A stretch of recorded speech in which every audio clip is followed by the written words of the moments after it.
ছিল সংবাদ মাধ্যমে যারা সত্যিকার অর্থে সাদাকে সাদা বলবেন, কালোকে কালো বলবেন, তাদের কণ্ঠগুলা স্তব্ধ করে দেওয়া, এবং তারা সফল হয়েছিল। সেই সফলতার রেশ এখনো চলছে বলে মাঝে মাঝে যেন মনে হয়।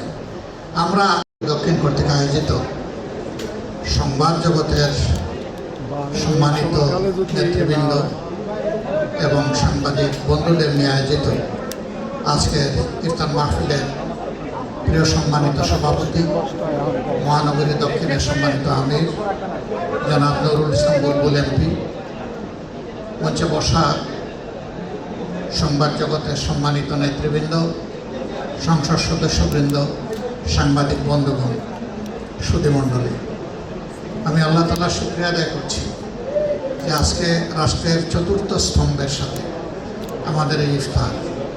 আমার কাছে এই স্তম্ভটি বাকি তিনটা স্তম্ভকে সোজা রাখার ভ্যানগাড়ি আমি মনে করি, কিন্তু দুর্ভাগ্য আমার আগে আমাদের সম্পাদক বিস্তারিত বলে গেছেন, আমরা ফেসিবাদের কবলে পড়ে আমাদের সংবাদ মাধ্যমের কাছে জাতির যে প্রত্যাশা এটা হারিয়ে ফেলেছিলাম গত 15.5 বছর। শুধু তাই নয়, আজ আমি গভীর শ্রদ্ধার সাথে স্মরণ করছি আপনাদেরই একজন প্রিয়জন জনাব গাজী রুহুল আমিন।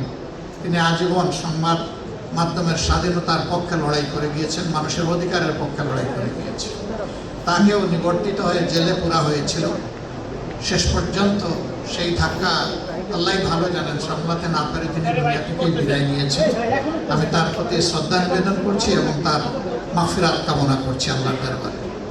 শুধু তাই না, আমাদের সম্পাদকের সাথে কি আচরণ করা হয়েছে দফায় দফায় আপনারা জানেন। এমনকি তাকে হত্যার উদ্দেশ্যে প্রকাশ্য দিবালোকে কোর্ট প্রাঙ্গণেও তার উপরে আক্রমণ চালানো হয়েছিল, রক্তাক্ত করা হয়েছিল। সাংবাদিক শহীদুল আলম তার আরেক নজির, কবি ফরহাদ মাযহার কিডন্যাপ হয়েছেন তার নজির। এরকম কতজনের কথা বলবো আমি জানি না। মূল উদ্দেশ্য ফেসিবাদ থেকে আংশিক নয়, পূর্ণ মুক্তি চাই। এটা যার আমলেই হোক, যখনই হোক। ফেসিবাদ কখনো জাতিকে ভালো কিছু দিতে পারে নাই, পারবে না।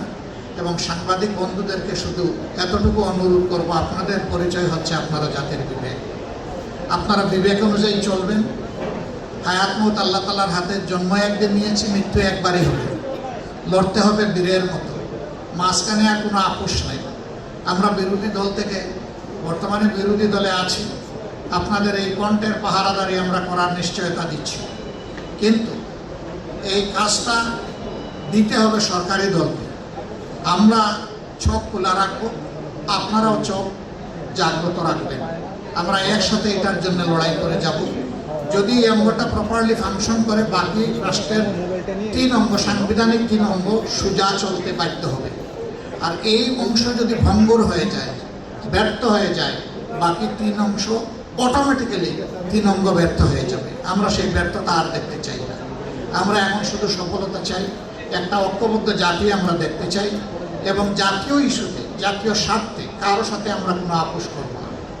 সরকারি দল যদি সেই ক্ষেত্রে অনড় থাকে, আমরা তাদেরকে পাশে থেকে শক্তি যোগাবো, একসাথে লড়াই করব। কিন্তু সরকারি দল যদি দেখে এখান থেকে তারা বিচ্যুত হয়ে যাচ্ছেন, তাদেরকে সোজা করে রাস্তায় আনার চেষ্টা করব, না হলে প্রতিরোধ গড়ে তুলব। এটি হবে আমাদের নীতি। আমরা সেই বাংলাদেশটাই চাচ্ছি, যেই বাংলাদেশে আর ফেসিবাদ আসবে না ফিরে, এবং যেই বাংলাদেশ আর কোনো আধিপত্যবাদের কাছে মাথা নত করবে না। আপনাদের সবাইকে ধন্যবাদ। আসসালামু আলাইকুম ওয়া রাহমাতুল্লাহ।